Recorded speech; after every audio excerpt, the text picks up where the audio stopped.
धर्मराज युधिष्ठिर के राजसू यज्ञ में भगवान ने सेवा की। यज्ञ में भगवान सेवा करते हैं। भगवान ब्राह्मणों के खाए पत्तल उठाते हैं। देखो जरा भगवान क्या करते हैं, ब्राह्मणों की खाई पत्तल उठाते हैं।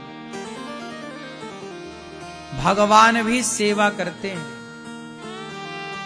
भगवान भी धर्मराज युधिष्ठिर के यज्ञ में ब्राह्मणों को, जरूरतमंदों को, गरीबों को, सबको परोसते हैं। खीर ले लो, खीर लोगे।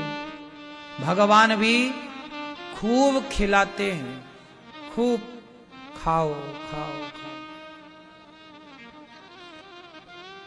सबसे अमीर व्यक्ति कौन है?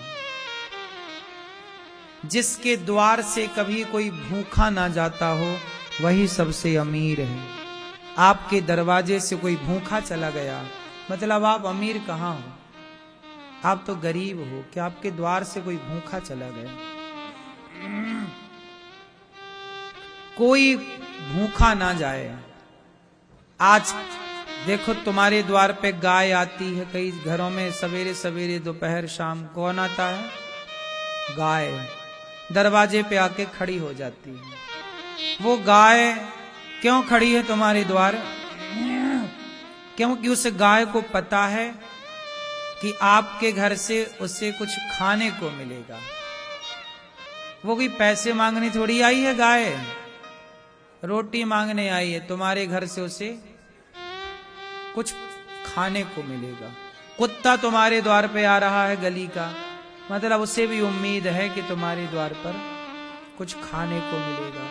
तुम्हारे घर पर बहुत सारी चींटियां हैं क्यारी में अगल बगल, उन्हें भी पता है तुम्हारी छत पर यदि पक्षी आकर बैठ रहा है तो उसे भी उम्मीद है कि तुम्हारे घर से उसे कुछ ना कुछ।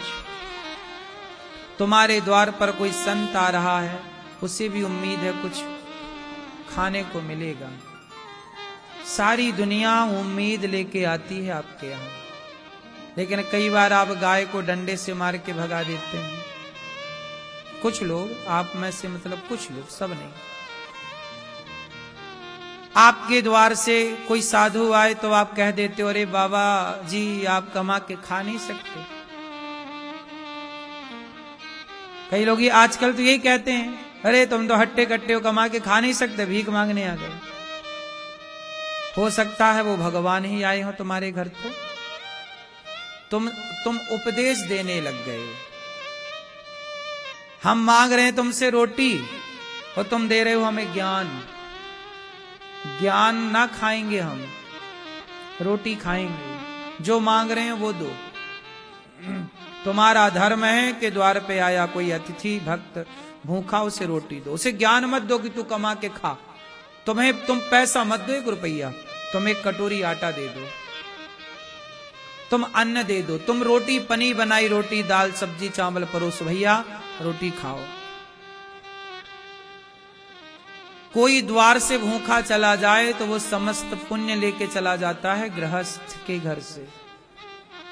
इसलिए इसका ध्यान रखना कि भगवान कृष्ण ही परोसदारी कर रहे हैं, सबको खवा रहे हैं। आओ भैया प्रसाद पाओ, आओ आओ। भगवान भी द्वारिका में लंगर लगाते हैं, भंडारा करते हैं। कोई मेरी द्वारिका में भूखा नहीं रहे। ये राजा का धर्म है, उसकी प्रजा भूखी नहीं होनी चाहिए। गृहस्थ का धर्म है कि आपके गांव में, आपके क्षेत्र में, आपकी गली में कोई भूखा नहीं होना चाहिए। बस यही है, जिसके द्वार से सबका पेट भरता हो वही सबसे बड़ी अमीरी है। तो आपसे मेरी प्रार्थना है कि आपके द्वार से कभी कोई भूखा ना जाए।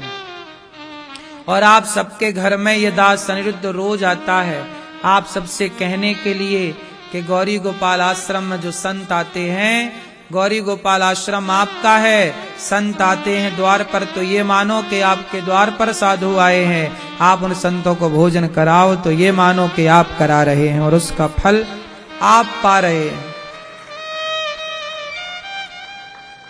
तो जीवन में ये शुभ कार्य है। अच्छा, आज आपने संतों को अन्नदान किया, आपने आज बांटा, आज आपने बांटा, अच्छा लगा कि नहीं रोटी देने से? है ना? जब आप किसी को भोजन, अब देखो ये संतों को जो भोजन बंटता है ना, आप में से कुछ लोगों ने आज बांटा, तो जब आप संतों को रोटी दे रहे हैं, पूड़ी दे रहे हैं, दाल दे रहे हैं, हलवा दे रहे हैं, तो देने में ना एक सुकून मिलता है, आत्म शांति मिलती कि चलो क्यों अच्छा हो रहा है इस शरीर से, कुछ बड़ा प्रसन्न होता है मन। जब आपको बड़ी खुशी में, लोग मेरे से बताते हैं कि हमने जीवन में लाखों कमा कर इतनी खुशी नहीं पाई जितना हमने संतों को रोटी बांट करके खुशी पाई। ये बात बिल्कुल सही है कि जब आप किसी को पेट भर रोटी देते हैं ना, तो आपकी अंतरात्मा, अच्छा इसका एक कारण बताऊं, सुनो ध्यान से। आपके भीतर कौन बैठा है? भगवान बैठे।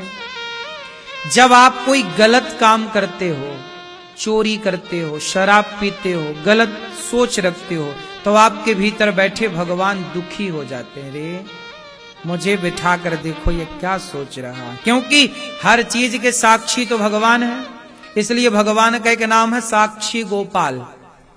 क्या नाम है? भगवान का नाम है एक साक्षी गोपाल, क्योंकि हर चीज के साक्षी कौन है? हमारे भीतर ईश्वर हैं और वो साक्षी हैं। आपके पाप के साक्षी भी वही और आपके पुण्य के साक्षी। तो जब आप गलत काम करते हो ना, तो ये गोपाल जी देखते हैं भीतर से। और जब आप संतों को अन्नदान कर रहे थे आज, तो आपके भीतर जो भगवान ना, वो खुशी से नाच रहे थे। तो जब वो खुश हुए तो उनकी प्रसन्नता से आप प्रसन्न हो गए, आपका हृदय द्रवीभूत हो गया, प्रसन्नता से भर गया।